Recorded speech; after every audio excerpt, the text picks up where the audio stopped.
Awkward. You hear that silence descend. I know what happened. Morning. We still have 2 minutes. What do you have? Do we have both Tim and Debra? Or? They're on the line. Okay. Yep. All right. Yep. You feeling confident?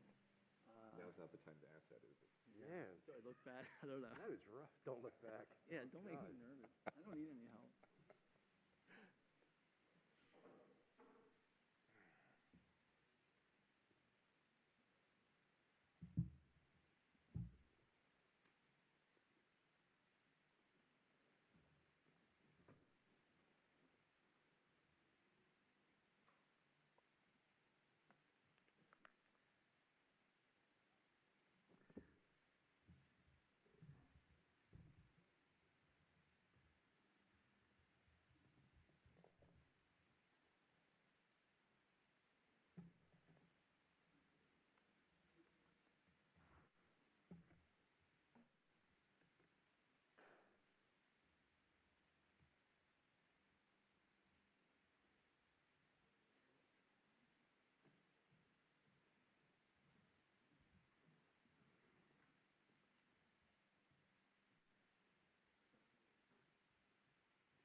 Welcome to our third day of science-based choices for climate action. We've had two really excellent days for the symposium.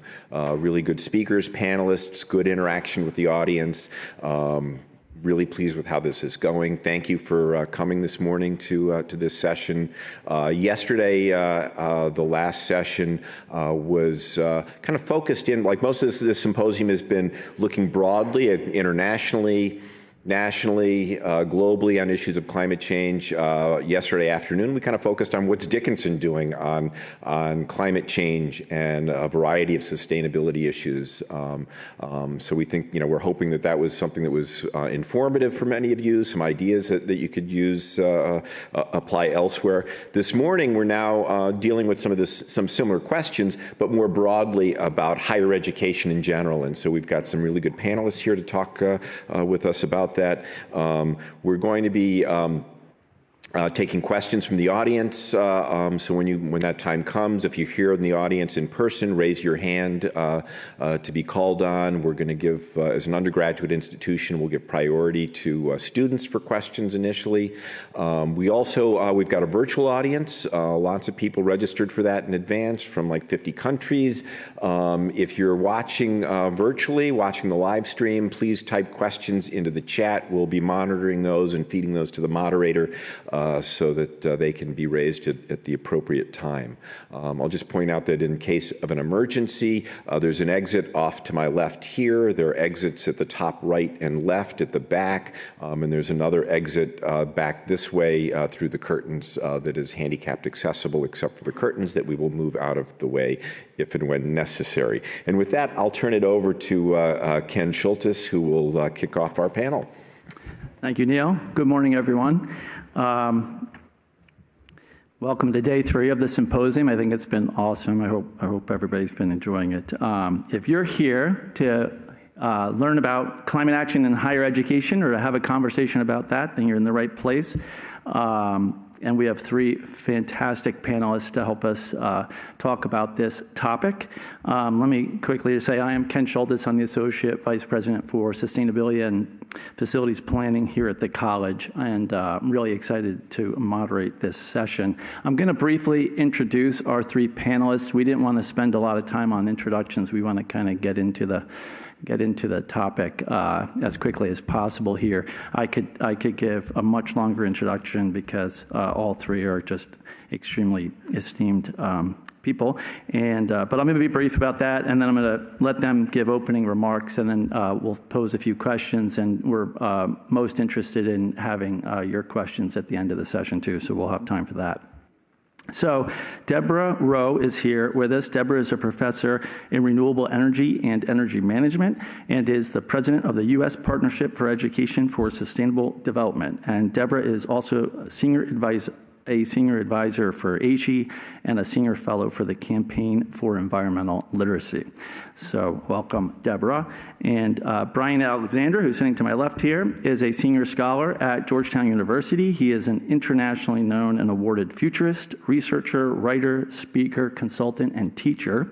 And Bryan's most recent books include Academia Next and Universities on Fire, Higher Education in the Climate Crisis, which is available now on pre-order.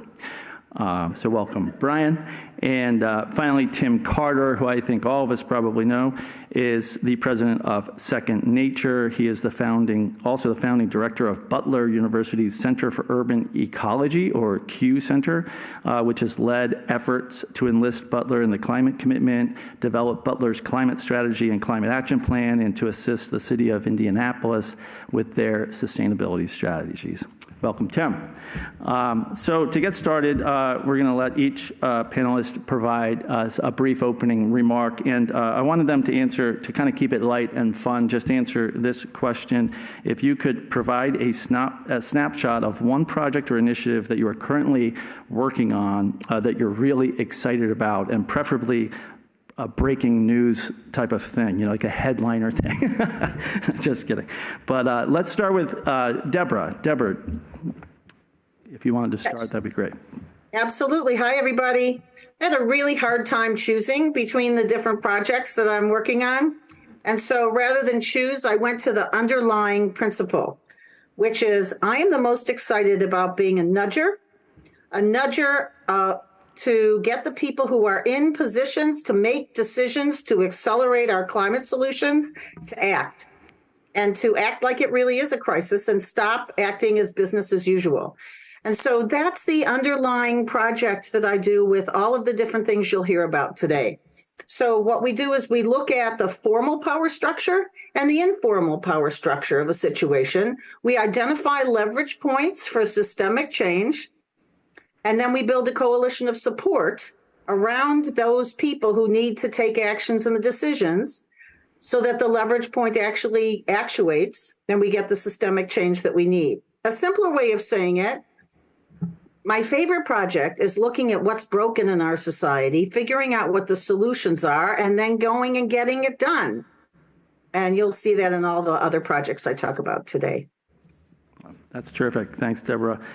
Tim, you want to go next? Sure. And just wanted to start off by thanking the conference organizers, Neil and Ken, for moderating. It's really great. Sorry I can't be there. And if any of you are sitting there going, man, it looks like that guy just woke up, it's like actually true. So I'm calling in from New Zealand. It's 2 a.m. right now. So just so you know.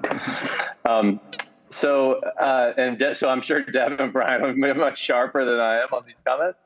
But one thing I was thinking about, and I don't know, was this the time that you're going to put up the slide, Ken? I can't see what. Yes. Yeah, if we could throw up Tim's slide, that'd be. Yeah, it may be a little bit difficult to read depending on how big it is, but the thing that gets me excited now about the work that we're embarking on is basically like we're starting to introduce a new strategy for Second Nature that is treating the university not as this. Oh, I can see. Yeah, you're starting the screen share. There you go. That's my slide. That's not Tim's. That's mine. That's Bryan's. Yeah, that's not mine. So, oh, yeah, you might not have it. It's okay. There it is. I can see it there. It's the next one down there, the Tim Carter slide.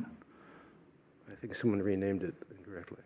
Oh, maybe it got renamed incorrectly. It's okay, Ken. Is that it? I can just talk it. Is that the image? Oh, that is it, Tim, right? There it is there. Yep. There it is. Yeah, that's it. So what this slide illustrates is, again, going kind of back to Deb's comment about thinking about conceptually what is the role of our sector, and thinking about how Second Nature can employ a strategy that actually mobilizes all the assets of the sector. That's what this kind of illustrates. And if you look at that first column of category, oftentimes we think of one category of action for climate for universities. So I don't know what the audience is like in the room, but you may be a student And you may say, the way that we act on climate is that I learn. So that education category might be the one thing that you think of when you think my university does this, it educates me. Others of you might be facilities people, and you might say, well, the one thing that we do is actually we have emissions and we need to decarbonize those emissions. So it's an operational focus. Some of you might be researchers, faculty members, and you say, the only thing we should be doing is really about how we generate and create new knowledge through the research process. And all those things are right. You can always say yes. But when we tend to segment the assets of the university, then we tend to underappreciate and underutilize actually the parts of the university that could be fully mobilized, kind of a whole of higher education approach to climate action. And that's what this is kind of illustrating. Like, here's 7 different categories, all of which are important and all of which are slightly different. The easiest way to kind of think about them, some of them actually enable action in society, some of these categories, and then other of these categories are actually direct actions the university can take. So it's universities practicing what they teach. They actually will decarbonize their operations. Their administrative leadership will take some action. You might invest in certain ways for your own campuses projects. And then other times it's like completely in service of something else. If you're creating new research, maybe it's like new solar panel technology that you might not have solar assets on your campus. And it's purely for the greater common good. And it does seem like the thing that gets us most excited now is how do we think about mobilizing all the diverse assets among the sector and among the institution types within the sector, the diverse roles within the sector, and in that diversity actually unify the sector's action. So that theme of diversify to unify is going to be our strategy moving forward. Thanks. Yeah, thank you. And Bryan. Well, the question was, what's something that's positive, that's happening, that's breaking news? And I was going to point out the New York Times headline, as climate pledges fall short, a chaotic future looks more like reality. And I thought, well, that's not the positive one you wanted, but that is breaking news. I think the one thing that higher education is doing well right now that impresses me, that I think we should take some heart from, is that we are increasingly teaching about the climate crisis. And this is an important thing. It's not easy for us to do. In part, we are teaching across the curriculum within different fields. Obviously, the sciences, thinking about teaching in geology, geography, earth science, environmental studies. But also we're seeing this in the social sciences, where people are teaching in economics. For example, how can we discount the future? How do we price the future? How do we analyze the changes in renewable prices or the prices for renewable energy sources? But it's also happening in an interdisciplinary way. And you could see it here in this conference, where we have people from across the social sciences, the natural sciences, and some of the humanities as well. And we see this play out as people are teaching more classes, they're issuing more programs, and we're seeing more demands for more such materials in higher education. Some call this thinking about the Greta Thunberg generation arriving on campus, and this is one where students are going to request more and more such opportunities. And I think that's a very, very positive stage right now.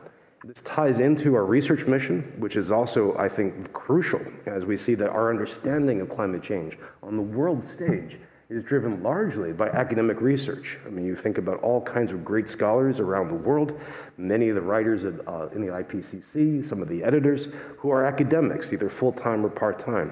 So we have all this intellectual horsepower which we're bringing to bear. I think that combination of our research mission being enacted and our teaching mission being reenacted is a positive step right now. Terrific. Thank you very much. Thanks to all of you for those opening remarks. And now I'm going to ask a question to each panelist and then ask the other two to also remark if they wish. So, Tim, I'm going to start with you. How do institutions make important decisions such as making an action-oriented commitment to mitigate carbon emissions and or prepare for and adapt to climate change?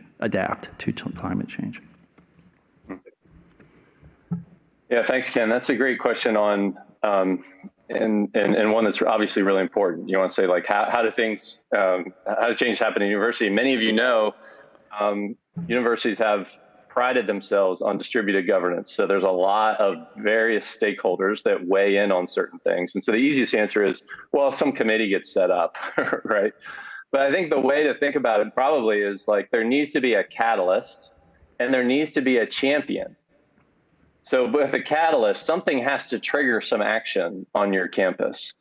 And sometimes that's super organic. There might be a general societal issue that your campus is dealing with and responding to. But oftentimes it's usually some mobilizing force. And usually that's driven by the main stakeholders of campus, which largely are students. When we think about agent, like Deb, you're talking about levers and ways to make change on campus and identifying where those key levers are. When we talk to our presidents, they say, the two most influential stakeholders for us, and all apologies to faculty in the room, it's students and alumni, because the president's job is to save money and to raise money. And so when they think about how they will lead a university, they are highly influenced by students and alumni. So when you think about how's the university going to change, as a student, you are in the driver's seat. And if you want to start to enact that change on your campus, that is one way that you can serve as a catalyst. Then, though, you need a champion, because these are large institutions. As much as universities like to think themselves as like kind of leading edge institutions, they're actually pretty conventional organizations. And so you need somebody to champion the effort moving forward. And I do think there is a role then for the senior leader or various forms of leadership to become the champion to shepherd a process through, particularly for climate action.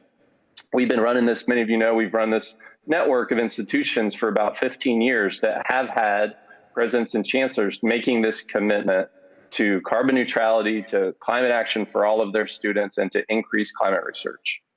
And when we look at those institutions that have made that commitment, Dickinson being one of them, and those that haven't, you see that institutions that made the commitment have 47% less carbon emissions and 27% less energy use than their non-signatory counterparts. So leadership actually does matter. It might be correlative, but it definitely is a relationship between having somebody champion the effort.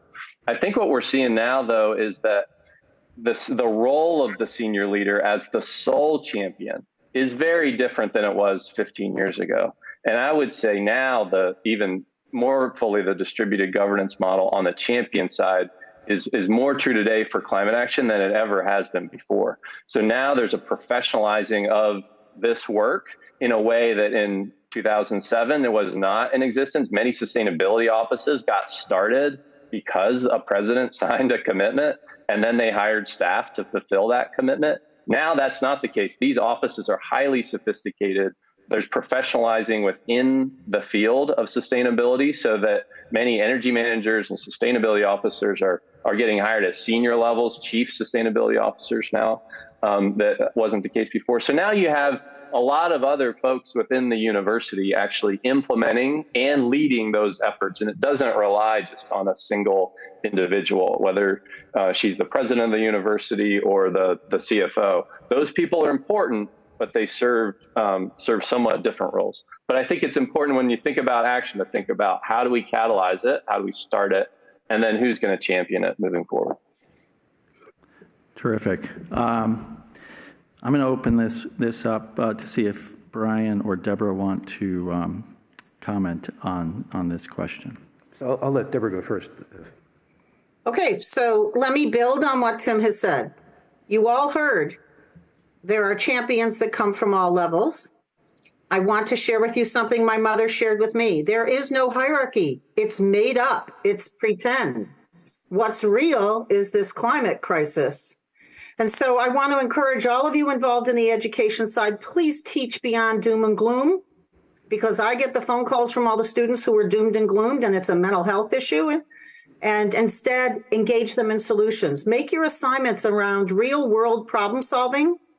So one of my favorite projects we're working on is with 2,500 mayors in the global south, that's the southern hemisphere of the planet, who have climate action plans, mitigation plans, some adaptation plans, but they need help with implementation. They need data analysis. They need formative evaluation. There's a whole bunch of hand-holding even, and also access to finance. Students can do that work. So make all your assignments around real-world problem solving so students can learn to be change agents, not only on campus to get a lower carbon footprint, but around the world. I know that Tim talked about whole of institution approach. We work from a whole of society approach and how higher ed is embedded within that. So that's that. Researchers, go look up SDG Publishers Compact. I'll talk about it more in a little bit, and learn how you can get your research out to practitioners and how you can inform your research agenda with what practitioners need so we can get to solutions.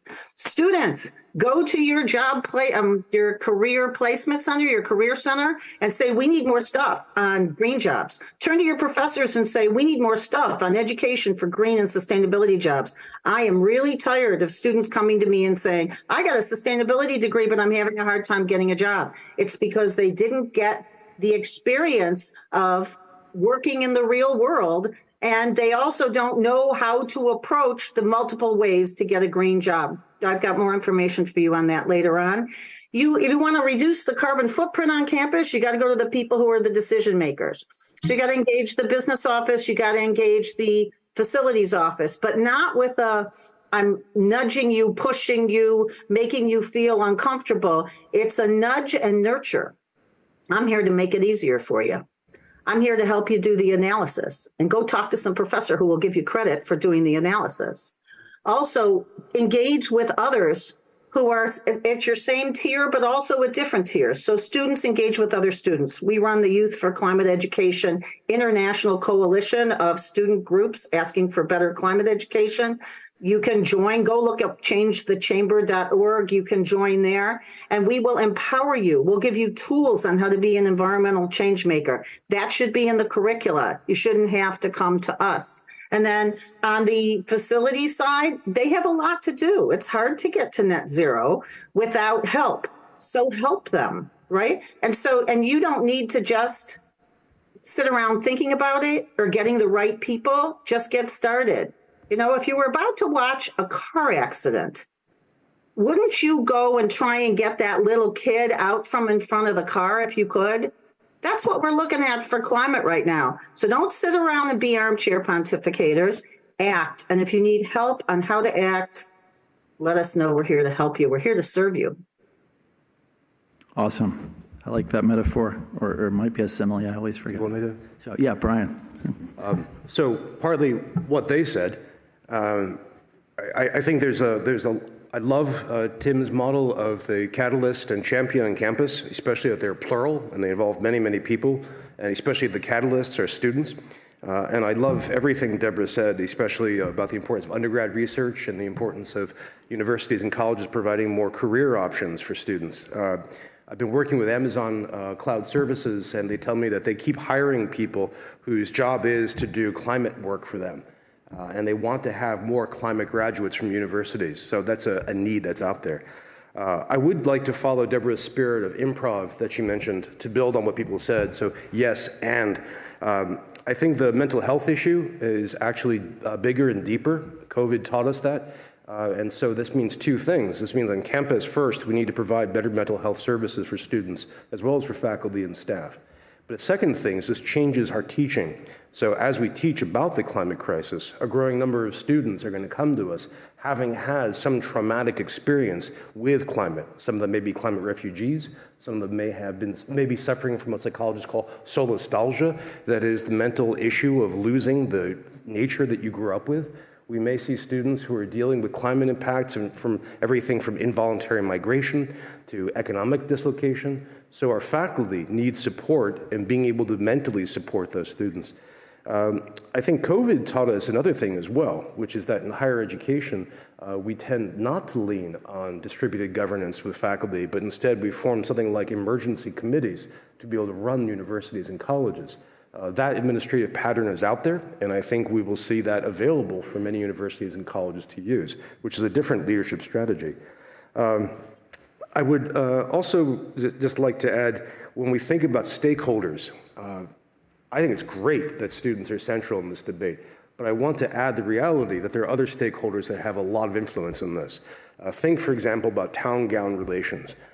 And right here in Dickinson, we have this great model where the students have been working with the town and with the county in order to do more climate work, which is fantastic. But look around the world. Think about nations, or think about states like, say, Florida, where you could see a lot of friction between town and gown, where the local government, the local polity is against what that happens.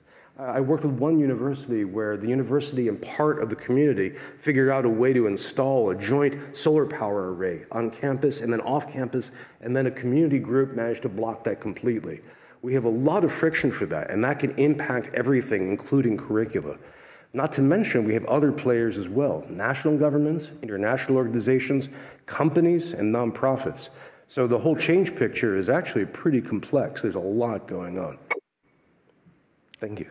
Can I say one more thing, Ken, too? Of course, yeah. Along those lines a little bit. So, we didn't talk about mission of the university, but one of the things when you think about change is that oftentimes the senior folks will be like, that's not what we do as a university. Mm-hmm. That's not our mission. And I think, and all of us work in the climate world, so we're like, climate should be your thing. There's like 50 other people saying, no, this should be your thing, university president. This should be your thing, university president, or leader, whoever they're talking. They're making their pitch. So you're competing against that.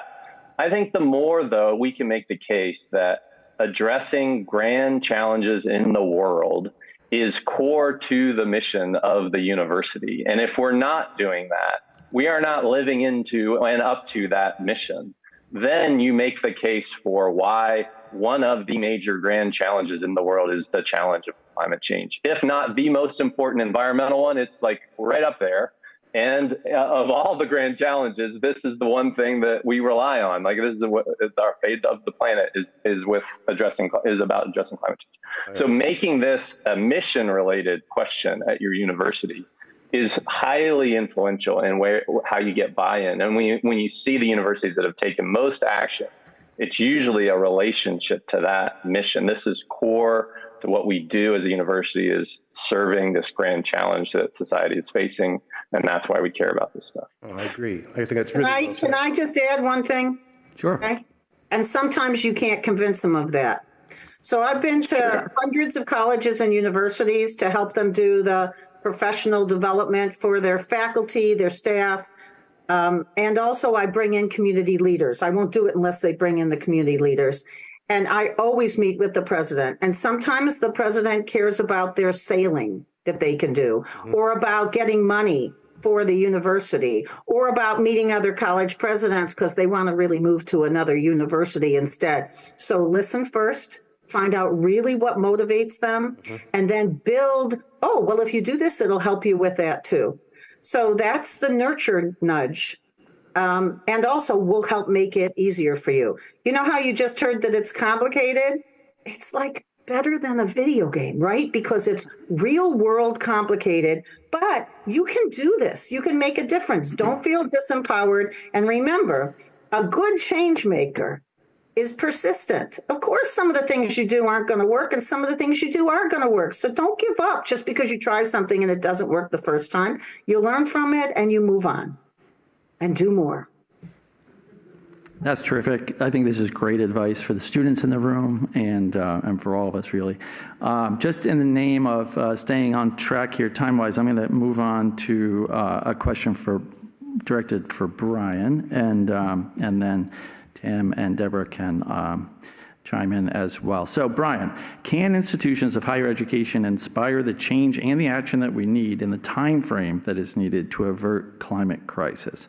And what have colleges and universities achieved thus far?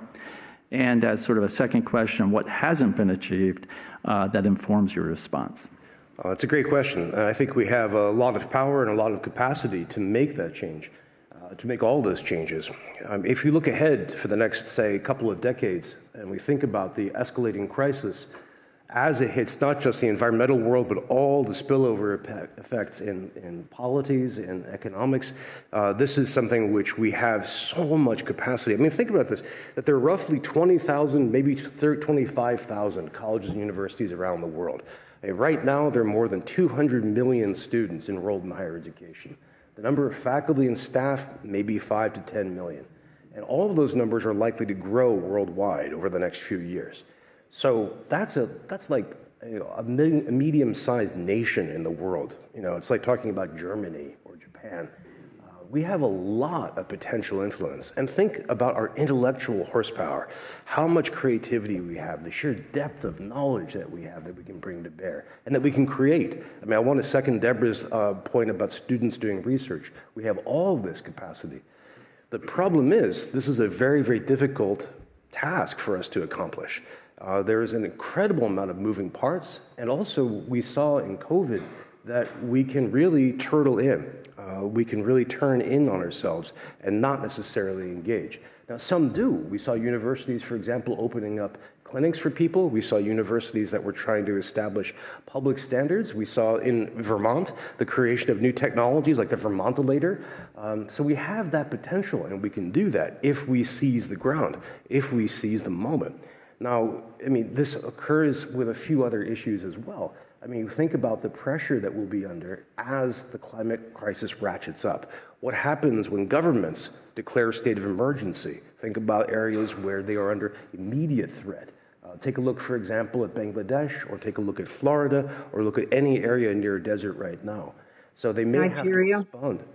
I'm sorry? Nigeria, there's all sorts of flooding. Absolutely. In our national WhatsApp, we have all these pictures of all this flooding going on in different parts of Africa, too. Exactly, and of course, Pakistan. So one of the things to think about, if we look ahead a bit, if we look to the next 10 years, the next 20 years, is how many campuses are going to have to figure out how to protect their physical campus and their human population. Will they, for example, build seawalls? Will they try to elevate buildings? Or will they actually think about moving and migrating somewhere else?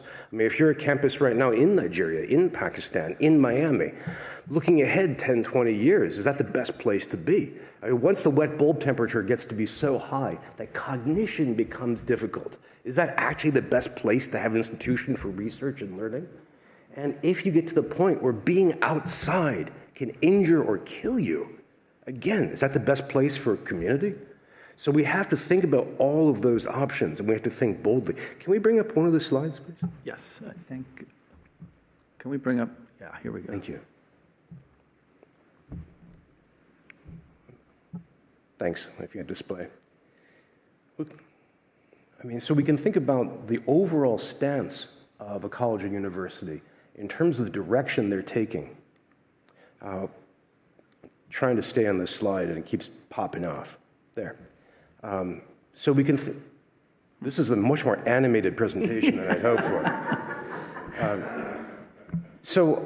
We can think about this as a quadrant. On the very top, we have the idea of conservation, which is where a campus thinks about itself as a precious entity that needs to be protected against the world, that needs to be conserved against changes. And that's where a lot of higher education is right now. We can also think about this in terms of the middle quadrants here, in terms of adaptation or mitigation. Will a campus decide overall that it wants to adapt to a changing world? And I've actually heard this from religious conservatives now. They'll say they don't think humanity is changing the environment. They think God is doing that. But the change is happening, so they want to adapt to it. I tell them, okay, you're halfway there. That's good, that's good. Or do they want to mitigate? So think, for example, will campuses hold direct carbon capture plants on campus? Will that become something that campuses compete on? Will they compete instead on having more and more forests and more green capture techniques? Or then the bottom of this, will they migrate? Will they want to move from, say, Georgia to central Pennsylvania? Will they want to leave Nevada, which we may give up on, and move instead to Michigan, where there's actually fresh water? So I think right now, looking ahead for the next generation, we can pin things down across this quadrant. But again, it happens across a wide range of domains. And it happens on the level of our research, it happens on the level of our teaching, it happens on the level of our community relations. And all of these become very, very interesting in different ways. So your campus here, for example, has a great move towards food, growing local food, and being able to eat it. There's the wonderful office down the street where people are able to buy food for groceries or meals, which is terrific. How many campuses will see this happen? And I'm mentioning this as a kind of collaborative decision-making process. Tim was giving us great models for this. Debra was giving us great models for this. But I also want to throw a monkey wrench into this. This can be chaotic. I mean, if we casually look back on the history of higher education, we see that we're capable of holding a great deal of chaos agents. Think back to the 1960s or back to the 1940s or the 1840s or the 1860s. Think what happens, for example, with a university that has a professor of petroleum engineering. How long before students protest and demand that they get fired because they are literally contributing to worsening the world? What happens when a faculty member or a staff member is discovered to be contributing to, say, Extinction Rebellion? How many trustees are going to be comfortable with that? What happens as the politics around this accelerate and we see more unrest happen? For example, what happens when, Debra mentioned Nigeria, where we have millions of Nigerians hit the road because that country is no longer environmentally safe? Are your campuses and colleges, are you ready to physically host climate refugees? And are you willing to teach them, perhaps online?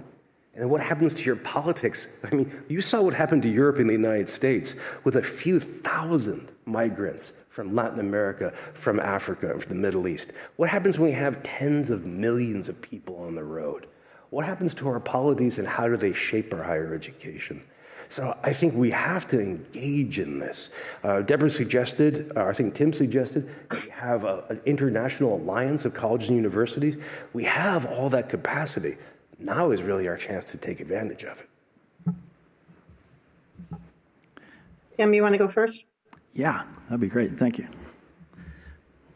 Well, I mean, I kind of want to abandon this idea that like the university now in the climate action world is like this beacon of leading example.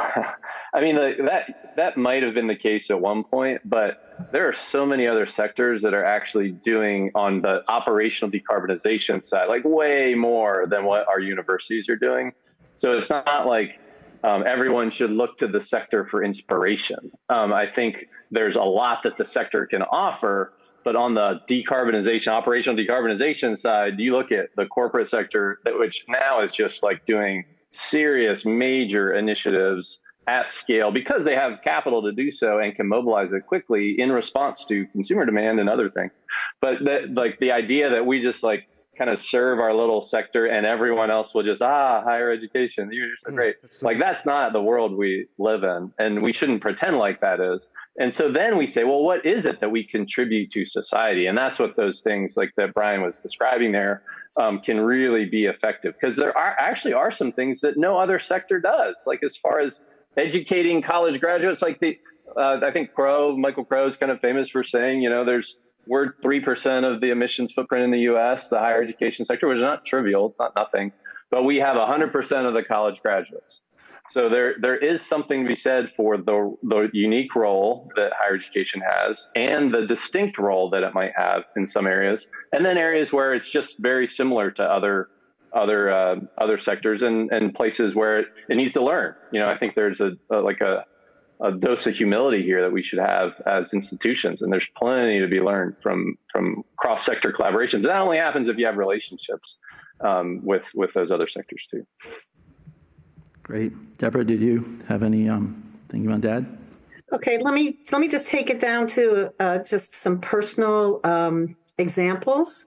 First of all, once again, anybody who's having trouble with anxiety or coping with climate change, please go to changethechamber.org. Click under resources. You'll find the Environmental Changemakers Toolkit. And part of that is coping. How do you cope effectively, as well as how do you build solutions? And if you want to come and join their meetings, you're welcome to do so. These are 100 student groups from campuses around the nation and also around the world. Secondly, no, we're not going to be able to stabilize climate. Sorry. How do I know this? Well, because my personal story was I learned about it in undergrad, and then I went and learned how to do renewables, and then I worked for a solar company, and I did all the different positions so then I could open my own solar and energy management firm. And then I walked into a college and said, you need a program on this.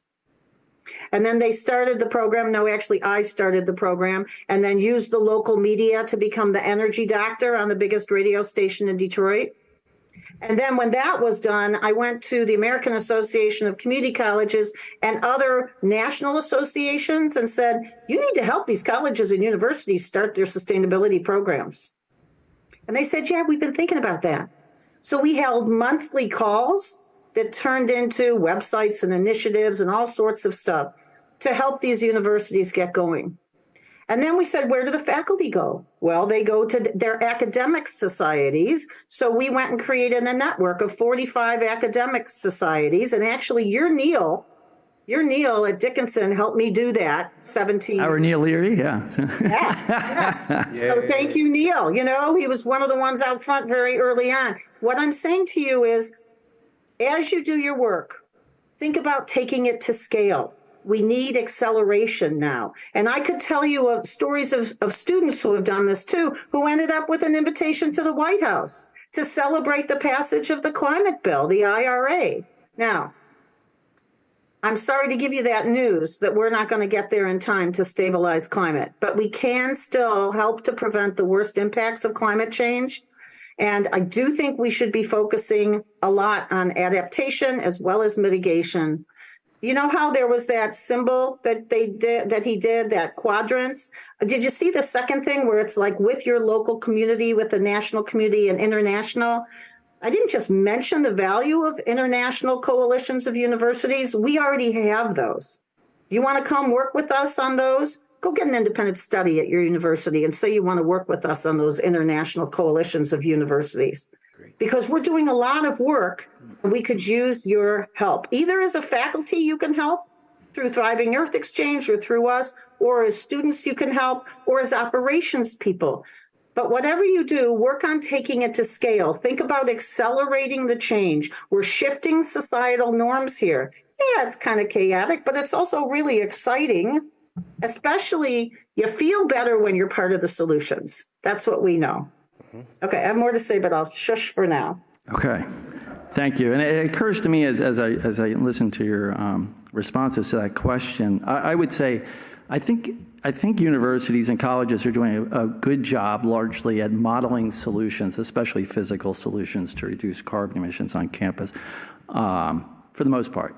But maybe not doing a good enough job at sort of exposing the model to students and saying, hey, this is one of the big reasons we're doing this. Hey, it's great that Dickinson is carbon neutral, but we're doing this to expose it to you so that when you go out into the world, to your house, to your community, to your place of work, that you now know how to do it. You have the skill set to do it because you've seen it modeled on campus. I'm not sure we're making that transition as well as we could. And it occurs to me too, based on your comments, that maybe we need to do a better job of teaching students how to nudge and nurture. I mean, I think I could profit from learning how to nudge and nurture. I mean, you know, when I hear that, it's like, how, you know, maybe we need to teach our students how to create influence, right? And how to influence decision makers. And I know that's happening out in the classroom and outside of the classroom on campuses. But when I heard particularly Debra's remarks, I mean, I think that's a specific skill set, how to do that. And maybe we don't hit that nail on the head quite as much as we could.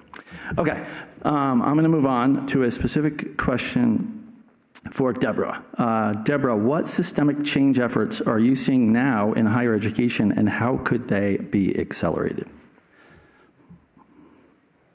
Okay, so I have a list. You guys might want to be ready to take notes because I've been told that I used to speak slowly, but now I'm kind of like a fire hose. Okay, so look up the Higher Education Sustainability Initiative. It's 10 years old. It's multiple UN agencies and higher ed organizations. And we have work groups. You can all be a part of it if you want.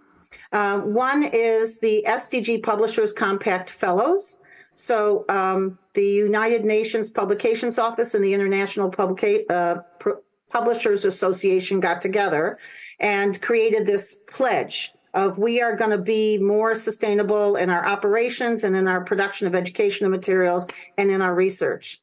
And we felt that the pledge was good, but it wasn't doing enough. So we have fellows. I meet with them every Tuesday morning, and they are from multiple publishers, but we also have graduate students and we have faculty and from around the world. So we really get those equity issues in our face. And we have created recommended action tips of what journal editors and researchers need to do to connect the research more effectively to the sustainable development challenges and goals and solutions. And we are also, we're doing a bunch of stuff. That's all I'm going to say about that. Education for green jobs. We have a national initiative called the National Clean Energy Workforce Alliance. We also have an international initiative called Education for Green Jobs, and we have had a series of solution summits. We have a virtual network of 4,000 people. They're made up of employers and trade associations. They're also made up of educators, students, and community-based organizations who really understand the needs, particularly of strained communities who have had environmental justice issues. And so we can create collaboratively solutions that work. And we've got a lot of great information through these Education for Green Jobs. We have a global guidance document. So once again, nudging, nurturing. I went to UNEP, that's the United Nations Environment Program. I said, you need to be doing something more with green jobs. I'm sick of reports about how many green jobs there are going to be. I want reports on what are the skills that are needed, where are the toolkits, and other practical things. And by the way, you mentioned modeling what you've done at the campus. Yeah, okay, but that's not going to give them the skills. What's going to give them the skills is if they actually help other communities do the same move towards net zero, and they learn the skills, they practice the skills, they reflect on what worked and what didn't work, and now they've got experience to take out. Okay, so you can go look at the U.S. Partnership for Education for Sustainable Development. It's just uspartnership.org. Look on the Take Action. You'll see a bunch of stuff there around advocacy and other things that you can do, videos on how to be a change agent with people around the world who've done it, change maker quiz. And then universities need to work more closely with community colleges. You know, there's a lot of education around this crucial clean energy transition that isn't showing up enough in the curricula in universities because there's no discipline of energy. We need to fix that. And also, your career center should be rolling out the red carpet, welcome mats to the green and sustainability oriented companies so that students can connect with them for jobs. We're doing an initiative around that too. And then the other initiative I'm really excited about is when Greta Thunberg's group, Fridays for the Future, came into our meeting yesterday. Every 2 weeks we have a meeting, and most of the people are from Africa. It's so enlightening, but also from all around the world to talk about what they're struggling with in terms of climate change already and how they're pushing for education. And I don't care if the trustees are uncomfortable when you do a protest outside of their building because they need to be doing more with climate. We did that with a South African apartheid and made a difference. You all can do that, not just the students. This isn't just on the students' shoulders. So anyway, there's lots of resources. We have a map with chapters around the world, and Youth for Climate Education is there to support you, along with the Earth Day Network, by the way. And then ministers. So our latest systemic change thing, well, no, two more, and then I'm done. We went to the U.S. Department of Energy, and we said to them, you need to get this stuff into textbooks. The solutions already exist to at least meet the 50% reduction in greenhouse gases by 2030, which is the science-based target to take our last shot at trying to stabilize climate. But you need the stuff in textbooks. It can't be in modules because the instructors won't reach out and use those. So we need to convene textbook publishers, and we need your name to do it. And so they gave us a little bit of money, fine, and we have been convening publishers, and now we're getting it into all sorts of different textbooks, not in time for you students, but maybe for the next round. It'll be out in the next few years. We also were talking to them, we need to do recruitment. I'm really thinking about that all you university students need a summer option to learn how to work in the clean energy space, right? So that you come out with a set of skills so the clean energy companies want to hire you, because right now you're not getting those skills in most university settings. I don't know the catalog at your particular institution, so I can't speak to that. And then the last thing is the ministers, those who make policy. So we are looking, my favorite project is working with the ministers of energy. That's like our federal agencies. I went to them, I said, you need to get together, guys. You're working in silos. Energy, and who am I? I'm a community college professor, right? So who am I? But we started a nonprofit, gave me a title so I can go talk to these people, and they listen because they know they aren't doing enough. And if you want to do something big like that, here's a low-hanging fruit. We need somebody to organize the alumni associations. There's a lot of power there, and they aren't organized enough around this. they can withhold money and give it only for climate solutions. There's a subset of them that would do that right now. And if you want help with mentoring with that, you let me know. But anyway, I went to the ministers and we're getting together the energy, education, employment, economic development, and social well-being. The European Commission added that, ministers, to get them to collaboratively work on policy. And to also work with the practitioners, particularly in these 2,500 mayors in the Southern Hemisphere who really need help in under-resourced cities and are going to see some of the worst impacts of climate change that you heard other speakers talk about today. And they don't have the expertise and the resources to address that, but we do in higher ed. We can help. So those are some of my most exciting ones. Thanks. That's terrific, and thank you for that advice and for the information on the resources online that hopefully people tune into even after the symposium. We have about 12 minutes left, and if it's okay with Tim and Bryan, I'd like to open it up at this point to questions from the audience. We have an audience in the room here, a great audience, but also an online audience, and so if you are online, please submit questions at this time on the YouTube live stream chat. And I'm going to start with one of those questions that's already come in online, and then we'll open it up to questions from the room. So this is from Sabrina Lowe, who is from Taiwan, and she has a question.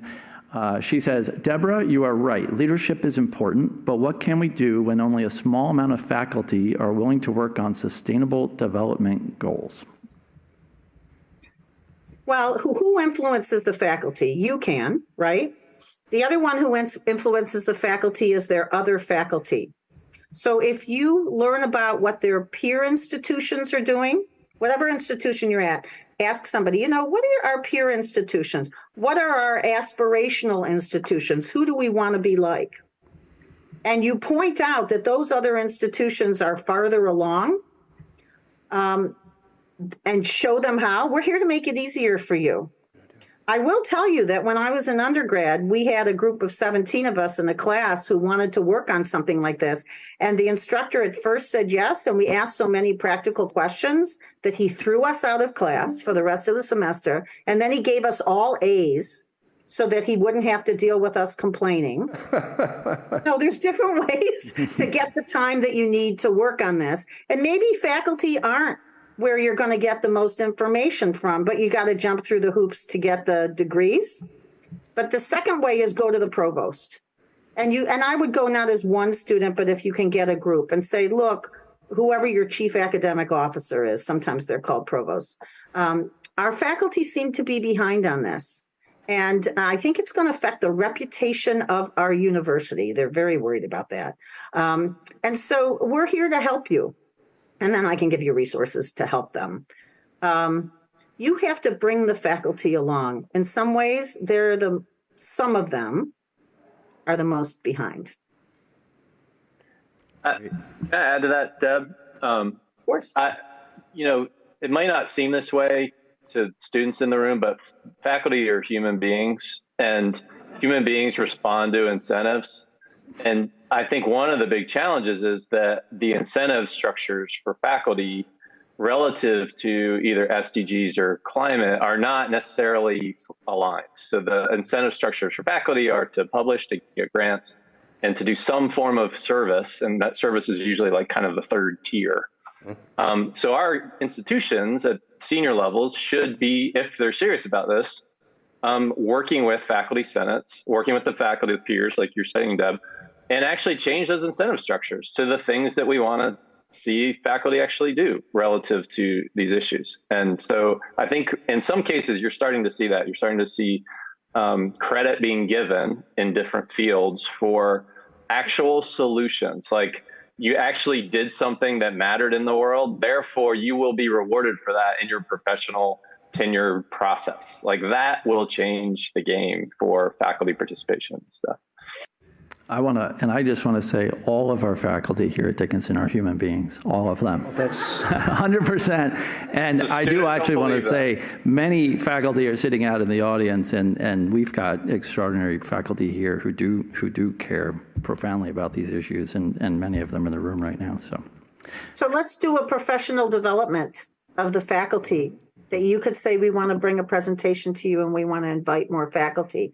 And then you can work with Dickinson or others to bring in that work. I've got a free PowerPoint I can give you of how this is being done at universities.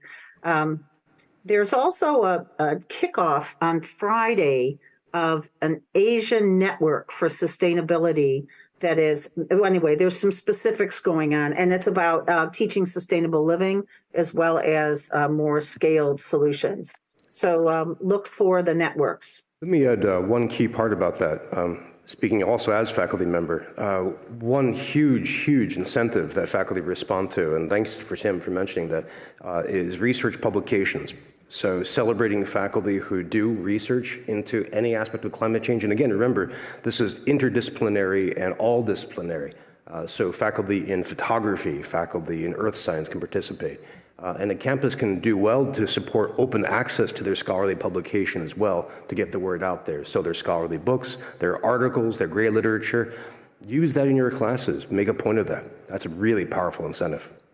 That's really important. And if you all go to sdgcompactfellows.org, you will see the recommended top action tips for graduate researchers, authors, also how to change the structure of abstracts so that implications for practitioners and policymakers and the public are available to all. And then just the last piece of that is we're working out of, it doesn't matter who with, but to change the ratings, rankings, and assessments so that the measures won't be outputs, how many citations you got, but outcomes, the impact you had on the world. With Times Higher Ed, with QS, with Elsevier, with those who do those ratings, rankings, and assessments. Great. I really want to get some questions from the room. We have two mic runners out there who will help us get a microphone to you if you have a question. And the mic runners told me earlier that they like questions that make panelists sort of squirm. So give us some good questions here. Oh, good. Make us squirm. I like it. They didn't say squirm. I was paraphrasing, but yeah. That's okay, though. We'll start up here.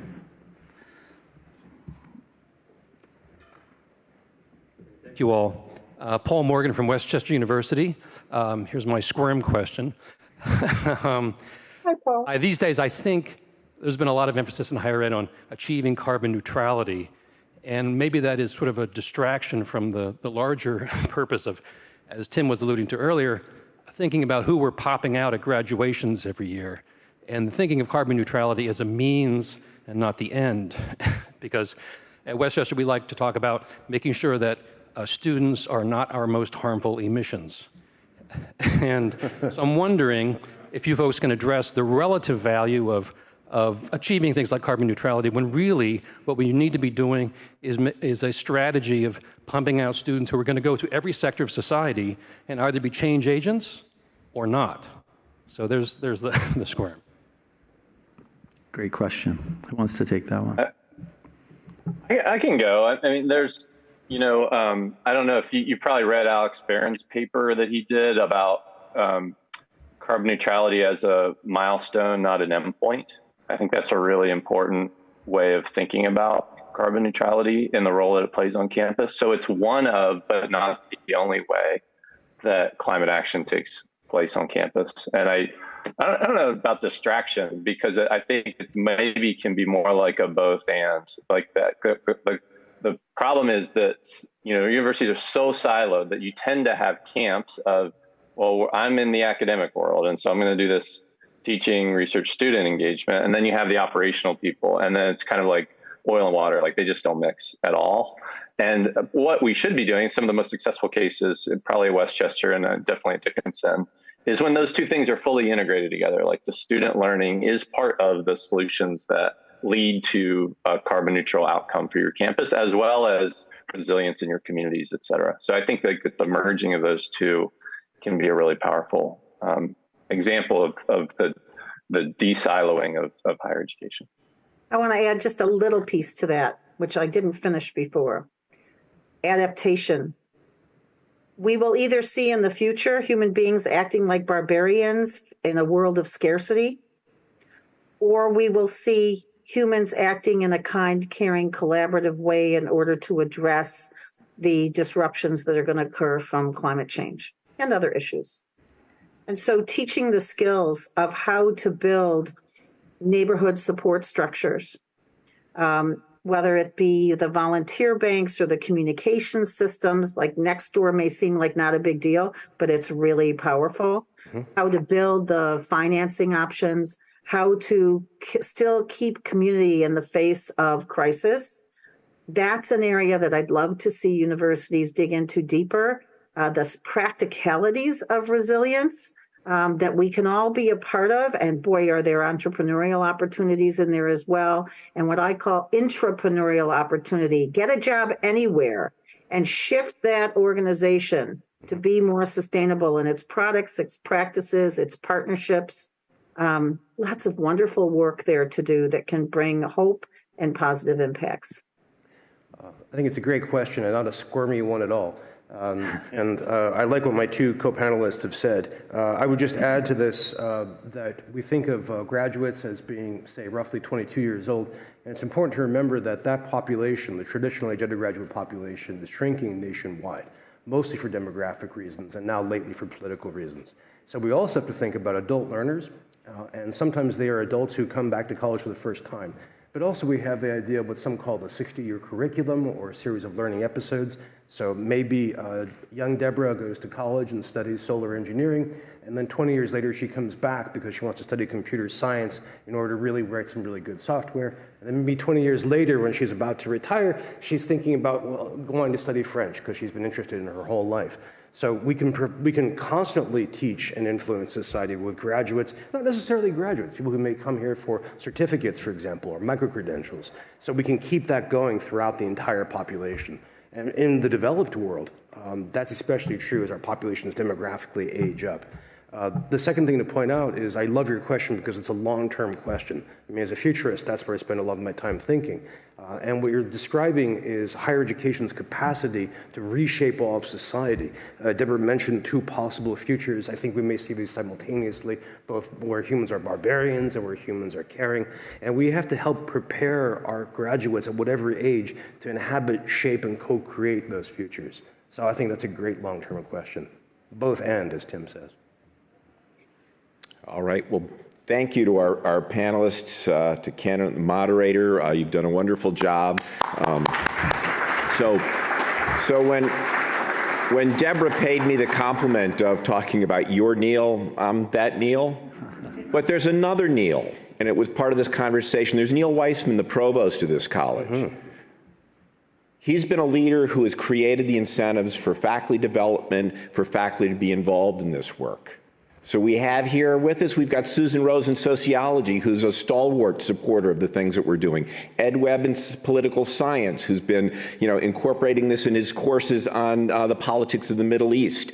We've got Asuncion Arnedo, who teaches Spanish, but she also teaches Spanish for the health sectors and engages with the community on environmental issues and brings climate change into her courses.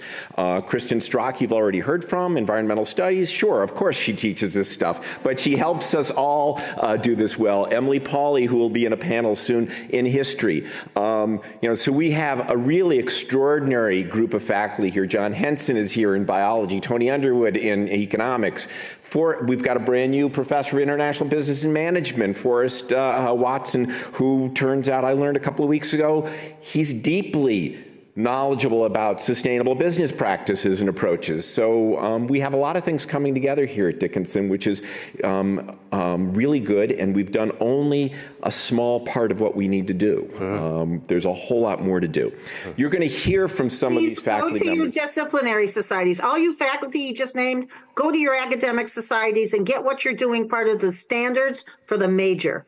Please. We need you to do that. Okay. And the other part that Debra was talking about earlier, and the other panelists, is so Ken and I also, Ken Shultes, his office is just about next door to mine, so we connect the campus operations facilities side with academics. And Ken and I are also on committees for the climate action planning of the borough of Carlisle. So We're trying to do a lot. All right, so thank you. That's the end of this session. Please join us. Our next session, we're going to be hearing from some of our faculty who have been integrating teaching about climate and sustainability in courses in different parts of the curriculum. I'm really looking forward to that. Please join us for that. That begins at 10:30. I need my glasses. At 10:30. Please join us for that. Thank you.